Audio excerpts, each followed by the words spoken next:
They were all after it. An importer, a beautiful woman, a nut, and a guy I couldn't figure out. But before we were through, one was in the hospital, two were in the morgue, and the fourth was waiting for the hangman. All that because of a Blue Burgonet, which was something I'd never even heard of before. From the pen of Raymond Chandler, outstanding author of crime fiction, comes his famous character, The Adventures of Philip Marlowe.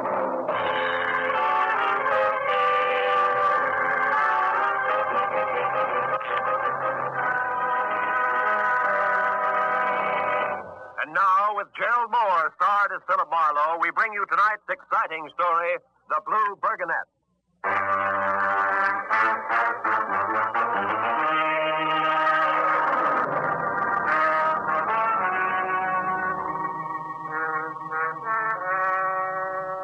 The knock on my glass-paneled office door sounded like a fresh-out-of-Yale insurance salesman making his first enthusiastic call of the morning.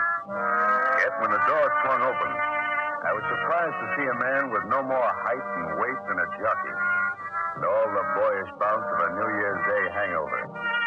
He was about 40, and too carefully groomed. From pearl gray Homburg through pearl gray stickpin to pearl gray spats. But when he started to talk, each sentence held too much self-assurance, and I didn't like it. My name is Norman Voorhees.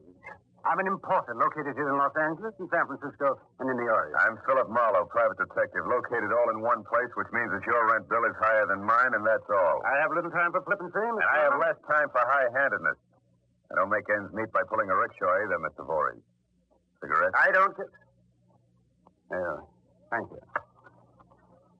Mr. Marlowe, I need an escort for a crate of rare silks, which is to be flown to San Francisco tonight. At $25 a day plus expenses, I could be your man.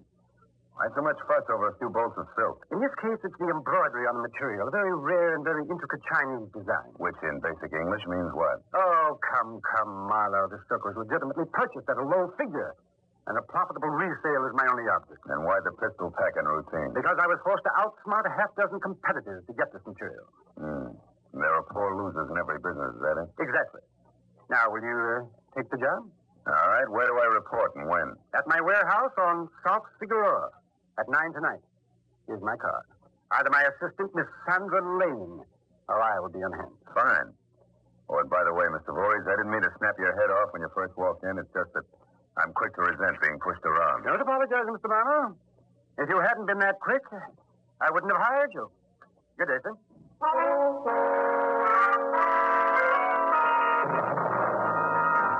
I stared at the decollete card Voorhees had given me and smiled until the staccato report of his built-up heels had faded down the corridor. I dropped the card into my pocket, punched out a couple of overdue letters on my Remington Rand, and left the office for lunch. Outside, the sun was too high and the smog too low for local comfort.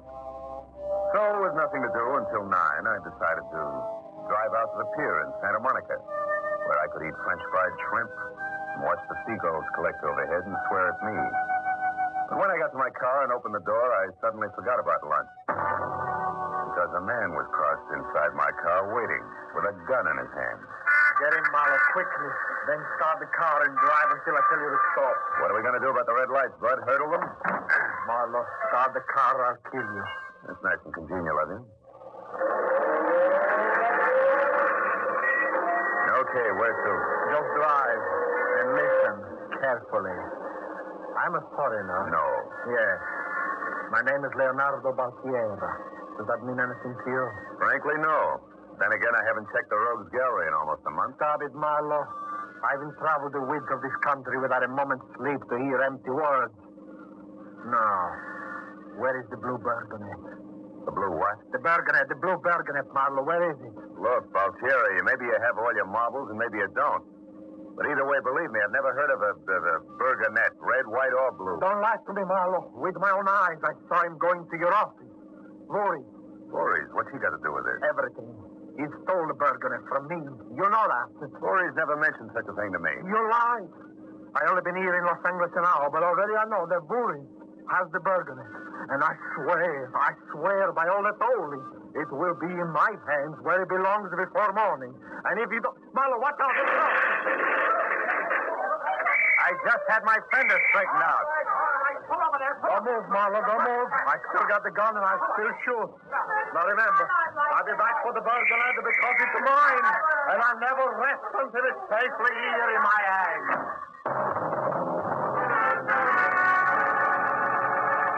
Before I could make a pass at Baltieri, he was gone. I apologized to the cop, the truck driver, and the gaping mob that was disappointed not to find me bleeding, and then I went for a telephone to call Mr. Voorhees and complain about a madman, a Blue Burgonet, whatever that was, and a pleated fender. But there was no answer at the warehouse. A fistful of nickels disappeared before I finally found an importer who knew that Voorhees lived at 1330 North Camden Drive in Beverly Hills. Half hour later, I turned onto a gravel driveway and crunched to a stop in front of a house which was redwood and glass, and guess where the front door is. The landscaping consisted of a mess of severely clipped trees that even Joyce Kilmer would have turned his back on. When I leaned against the front doorbell, a slew of Chinese gongs rang someplace deep inside, and I was ready for at least 2 Manchus when the door eased open noiselessly. Oh, but the collection of beautiful things that stood 5.5 feet above the threshold was about as Chinese as a butterscotch sundae and had a complexion to match. Her waistline was rye crisp and lettuce leaves, but the rest of her, strictly steak and potato. Her eyes were something a little greener than envy, and when she spoke, I couldn't figure out what Voorhees wanted with a bunch of old Oriental chimes. You always stare like that? Well, it's more polite than panting. Besides, you were surprised. I expected either Voorhees or something with a moon face and a kimono. Now, may I come in? Sandra. How did you know my name? I get around. Oh, you must be Mr. Marlowe. Please come in. Mr. Voorhees is finishing some business in the study, but I'm... Oh, here he is now. Yes, I'm sure we'll both be more than satisfied for this. Yes, of course we will. The arrangement suits you, Norman. They're bound to make me happy. You're always happy, Goody. Oh, Mr. Marlowe. Well, I didn't expect you. Excuse me a moment, please. Sure. Well, today I'll see both you and the money tonight. Right, we'll be waiting side by side. Well, goodbye, Norman. Who's laughing, boy? I don't know. I haven't seen through Mr. Voorhees' personal mail yet today. Marlowe, you're in the wrong place at the wrong time. What's the trouble? A Blue Burgonet. What? Oh, that again. What do you know about the Burgonet, Marlowe? Nothing, but a nut with a gun in his hand wouldn't believe that. Now, you tell me, just what is a Blue Burgonet, Mr. Voorhees? It's an ancient ceremonial helmet. Oh, you mean that knight in armor stuff? One of those tin cans with a hinged front for picking your teeth? Yes, but this particular helmet was only ornamental. It's made of solid gold and covered with jewels. Was completed in 1560 by none other than the great Italian master, Benvenuto Cellini. The entire helmet, or Burgonet as that particular style is called, is decorated with a brilliant blue enamel, also the work of Cellini. And it hasn't lost its luster even to this day. That's very interesting. What's it worth, the gold and the jewels on it, I mean? Oh, $30,000, $40,000, but that's merely its intrinsic value. As an art relic, it's almost priceless.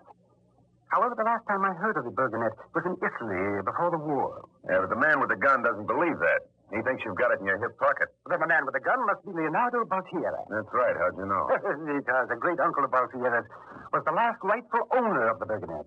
And Baltiera has his own interpretation of the laws of primogeniture. He shows up periodically to threaten, sue, and spy on importers the world over. He's practically an international joke. Yes, well, I find it hard to laugh at screwballs when my clients lie to me. Mind if I see the bill of lading on the silk? Sandra, show Mr. Marlowe all the papers on the silk transaction. Yes, of course. I hate to see him in doubt this way. It obviously distresses him so.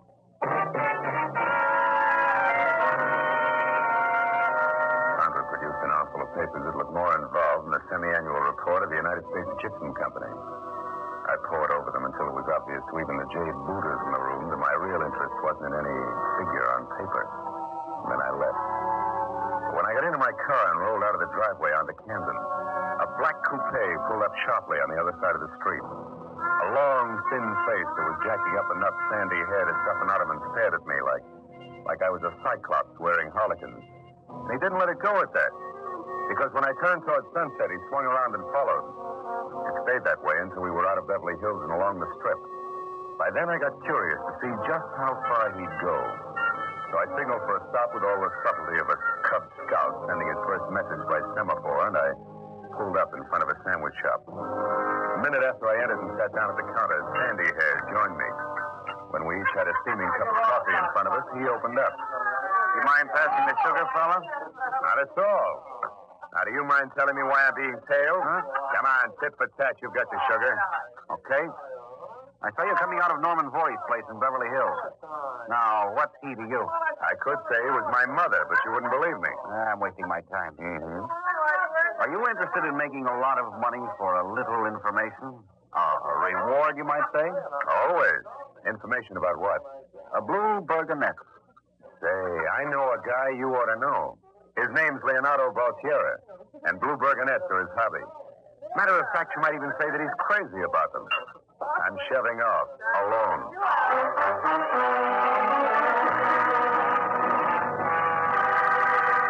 Sandy Hair didn't bat an eye at the mention of Baltiera's name. But it didn't prove anything, and I knew that I'd still have to wait until 9 o'clock when I was due at the warehouse on Figueroa before I could start adding things up. It was only 5 then, so I went back to my apartment, showered, shaved, and grabbed a little sleep. And then after stopping off on La Brea at a prefabricated bit of old Spain, where I had a glass of stale Mexican beer, I took a cab to South Figueroa in the Crate of Silk. The place was a narrow, gray curtain storefront that widened in the rear to a warehouse. From the modest half-inch high gold letters and Voorhees Importer, I gathered that my client didn't care much for the off-the-street trade. It was exactly 9 o'clock when I knocked. It was 2 minutes after 9, and the knuckles on my right hand were bruised before a light went on inside. And Sandra Lane came to the door. Oh, Phil, I'm so glad you're here. Why? The price of silk dropping? Please, Phil, don't joke. I've heard nothing but strange noises in this warehouse ever since Mr. Voorhees left. Why, I finally locked myself in. Where is Voorhees? He had a phone call right after dinner. Something important. He asked me to wait for you. No? Where's the silk? In the back in the crate. Come on, let's hurry. All right. The sooner it's gone, the better I'll feel. There's a truck and a driver waiting outside in the alley. Here's the bill of lading for the pilot of the plane. Phil, What is it? you'll be very careful, won't you? Why, Sandra. When you say it like that, how else can I be? Come on, baby, smile. After all, it's only a bolt of silk. Or is it? The truck driver was all muscle and about as chatty as a Vermont farmer with laryngitis. 15 minutes later, when we pulled up at the airfield, we learned that our plane wouldn't be in for another half hour. I knew any scheduled delay, the two-plane, one-hanger, grass-covered runway could mean anything from 60 minutes on up. So I sent the driver to scrounge some coffee, and I got out of the cab to stretch. That's fine, Marlowe. What? Just keep them up. Oh, well, Sandy Hair. What happened? Couldn't you come to terms with my friend Baltiera? I didn't try. It looked like you'd lead me to what I wanted. Now it seems as though I'm right. Oh, you're not talking about this box here, are you? Nothing else but Marlowe. And at this point, it would kill me to see it get into anyone else's hands. Then die! Baltiera! Yes, Baltiera. And just in time to save everything that means anything to me. That pig, Hamilton. I should have done that to him a week ago in New York. It would have been simpler that way. No, you, Marlowe, get in that truck. Wait a minute, Baltiera. We've gone riding together before. It didn't do either of us any good. I know, Marlowe, I know. But you didn't have the Blue Burgonet all wrapped up with you then, eh? Now, Okay. Where are we going? away, any place.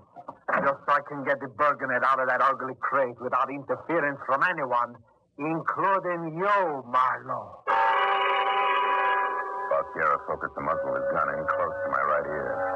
Grinning like Svengali on Trophy's opening night, he put his foot on top of mine and shoved hard. The accelerator went to the floor and stayed there. Oh, they thought they were so clever, those fools. Keep on this road until I tell you to turn. You're in for a big disappointment, Baltiera. There's silk in that box, that's all. You've been misled, Marlowe. The silk is nothing but camouflage for the Burgonet. Oh, Voorhees is a shrewd little man, all right. What makes you think Voorhees had it? Because someone got it away from Hamilton just a few minutes ahead of me in New York. Hamilton knew who it was. I followed him, and he led me straight to Voorhees. You've been a busy little bee, haven't you? It's been harder than I anticipated.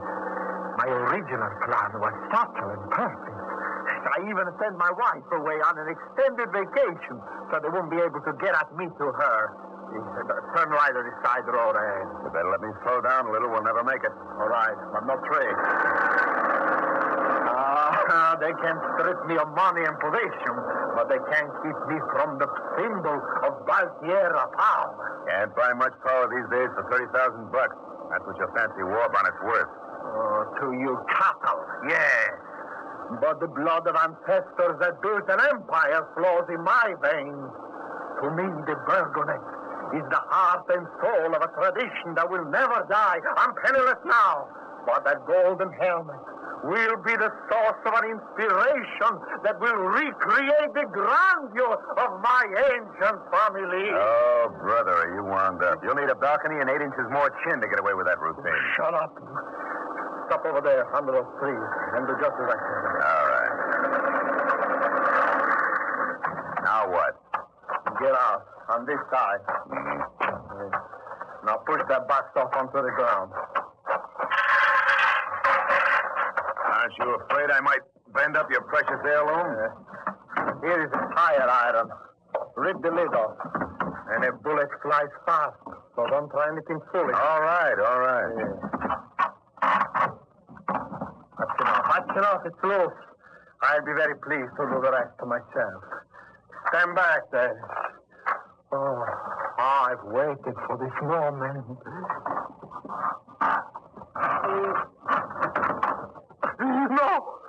No, it can't be. Boris. Norman Voorhees. He's dead. You tricked me. The Burgonet. Wait a minute. I didn't do that. You fool, you killed the only man who knew where the Burgonet is hidden. He must be... Look. He's moving. What's that? When he turned to look, his jaw swung broadside to me, and I hung a now and never right on it that piled him into a heap behind the box. I took a quick look to be sure Voorhees was really dead. Then it struck me that whoever had packed him for shipment would go for Sandra next. I jumped into the truck and went back to the Figueroa warehouse, wide open. A single light still burned in the back. So I parked the truck and started around, on foot. The side door was ajar, and when I looked in, I saw Sandra backed against the wall by a man holding her at gunpoint. It was the sandy-haired Mr. Hamilton. I couldn't hear what was being said until I eased the door open. Enough to get inside. I don't know. Really, I don't. Look, sister, you might as well tell me because I'm not leaving here until I know what's happened to the Burgonet. Please, I told you, I don't know anything about You're it. lying. Boy, got it and you know it. Now, where is it? What was that? Look out, Sandra! Come on! That's all! Drop it!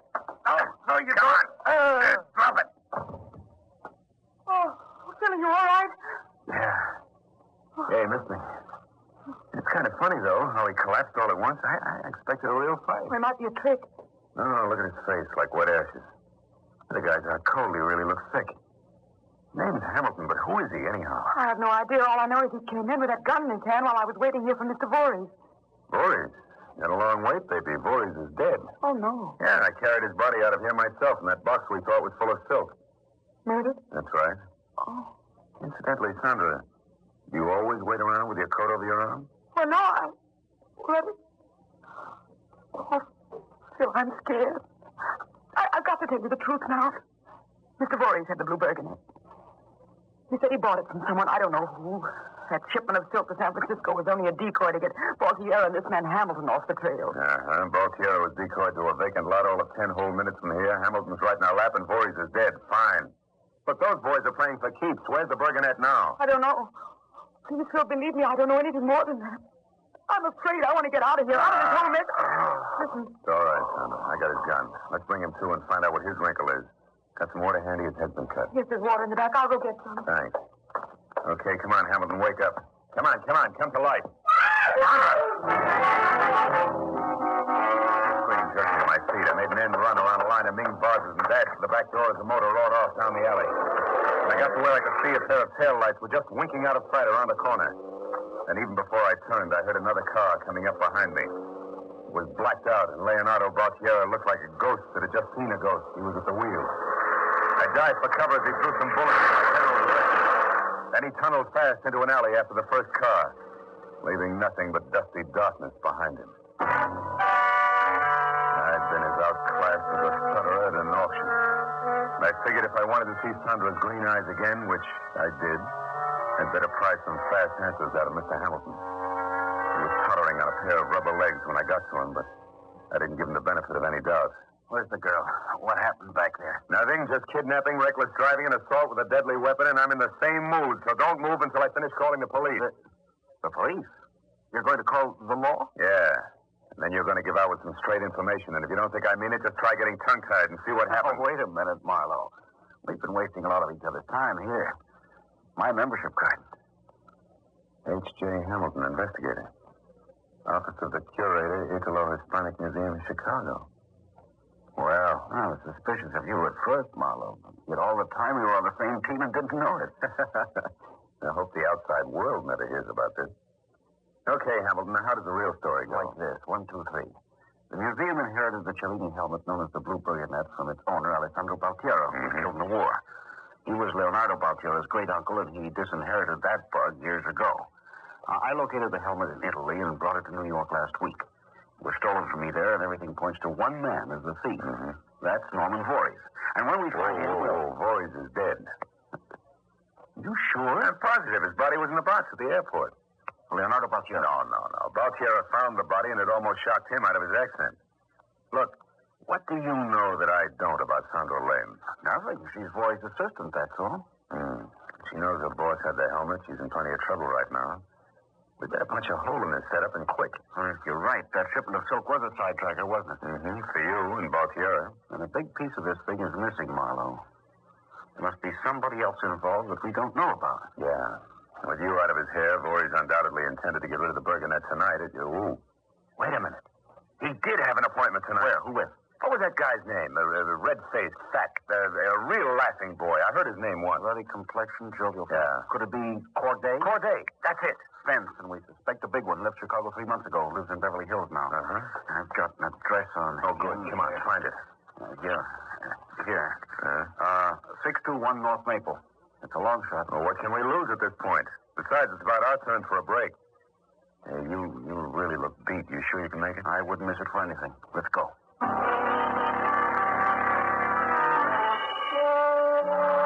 got into the black drive-it-yourself coupe Hamilton had rented and made for Beverly Hills. I drove because he was still slightly green from that crack on the head Baltiero had given him at the airstrip. When we turned into North Maple Drive, only one of the half a dozen houses on the block had a light burning. As we got nearer, that blinked out. It was number 621. I went around a corner to be out of sight from the house and stopped the car. The light going out might have been a coincidence, Marlowe, but let's not count on it. In this tournament of button, I wouldn't count on my own father. Now, look, Hamilton, you're not too chipper, so I'll go in. All right. But as soon as I'm up to the door, you give me some close support from that big front window, or our brother act might get the hook before we get out of the wings. Now, remember, whatever I do, I'll bank on your covering me, okay? Yeah, okay, Marlowe. And for comfort, keep your collar open. You're liable to get a very warm reception. I walked around the corner, cut diagonally across the street, and went up the steps to the heavy panel door. I glanced back once and saw Hamilton moving slowly next to a high hedge that kept him hidden from anyone inside the house watching. I waited a moment and got a grip on my gun and then knocked good and loud. I waited again and listened, but nothing happened. From then on, I knew it was a trap, and I felt as comfortable as the last man in a round of Russian roulette. I was sure even before I touched the handle, the door was going to be unlocked. It was. I ducked low and stepped into one side fast. Then I pressed my back against the wall and moved along a short hallway to the living room. Still nothing happened. Faint light that filtered in through the big front window fell across something on the floor. It took me several seconds to figure out that it was a body. I looked at the window again and saw Hamilton move outside, so it was time for light. I felt for a switch, found one, turned it on. The body on the floor was Baltiero. He'd been shot. I walked clear across the room and bent over him before Corday made his move. You've got two choices, laddie. Drop your pistol and stand up, or hang on to it and lay down beside that fella on the floor there. Thanks, I'll stand. You behave very well for a party crasher. And you throw rough parties. Did you do it, Corday? No, he didn't. Hello. I did, Marlowe. I had to. Sandra. A few minutes ago, my husband broke in here and tried to kill me. That's why I had to kill him. Your husband? Yes. I'm Mrs. Leonardo Baltiero. You're also a clumsy, hot-headed vixen. Oh, stop it. Could I help it? When you sent me for water at the warehouse tonight, Marlowe, I took that opportunity to get away because I had the helmet in the trunk of my car. I practically fell over Leonardo outside. When he saw me there, he realized I'd been working with Voorhees right from the start. He was murderous. But you didn't have to leave him here and kill him on my living room floor. You're a real sweetheart, you are, baby. And you killed Voorhees, too, huh? Yes. I went in with him because that idiot husband of mine would let me starve rather than sell the Burgonet if he got it. But Voorhees was greedy. He double-crossed me by trying to sell it to Corday here without me. Once the jewels were stripped and the gold melted down, the trail would end, of course. I would be out. And that would have been fine by me. Norman Voorhees, at least, was a very deep, efficient little man. Well, he's a very dead little man, so shut up about it. I'm getting nervous. Let's get rid of Marlowe here some way and finish our business. Not so fast. You made a fine mess of things. Murder on the floor, private dicks in the house. How can I stay in my business with things like that happening? And before we settle anything else, we're going to clean it all up. Here, girl, take my gun. You're handy with them. All right, Marlowe, take the dead man's shoulder. Oh, sure. We're going to carry him out back to my car. Oh, of course, anything to help out. Wait. Huh? I might have known it. That's what I get for dealing with amateurs. What's the matter now? Look at him. He wants to go outside. Well, don't you get it yet? He's got help out there. Hamilton? That's right, kid. You scatterbrained fool, Sandra. You got me into this. Stay back, Corday. Give me that gun. Now. Now, stay where you are. Both of you. Keep your hands up, Corday.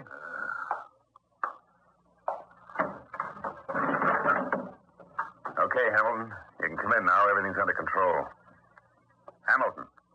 Hamilton? Huh? Oh, Marlowe. What happened? What happened? Where were you? Well, I guess the minute I got here to the window, I must have passed out. Oh, fine. I was in here making brave, and you were out there, passed out cold.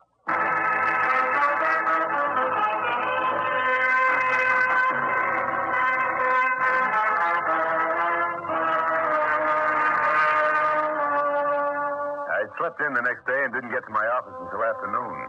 I found then that Hamilton had been calling all morning. When I returned his call, he said that on his recommendation, the museum would pay me $25 a day plus expenses to deliver the Blue Burgonet to Chicago. He added that I had nothing to worry about because it would be packed in a well-labeled box to look like a shipment of Hickok belts and garters. But Hamilton was calling from the hospital. He had a fractured skull from the blow Valtiera had given him at the airport. So I'm going to take the job, all right. But just as a safety measure, I'm not going to carry that helmet in any box. I'm going to wear it.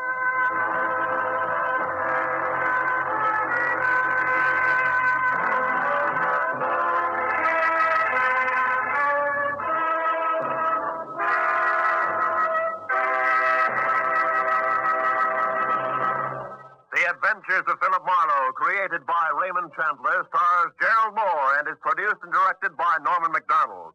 Featured in tonight's cast were Betty Lou Gerson, Hans Conried, Alan Reed, Louis Van Rooten, and Howard McNair. The special music was conceived and conducted by Richard O'Ront.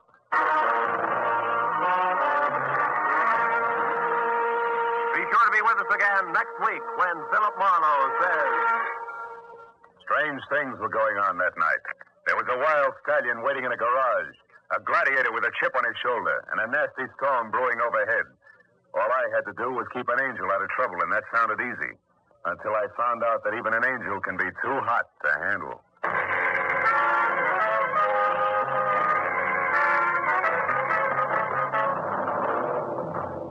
The Adventures of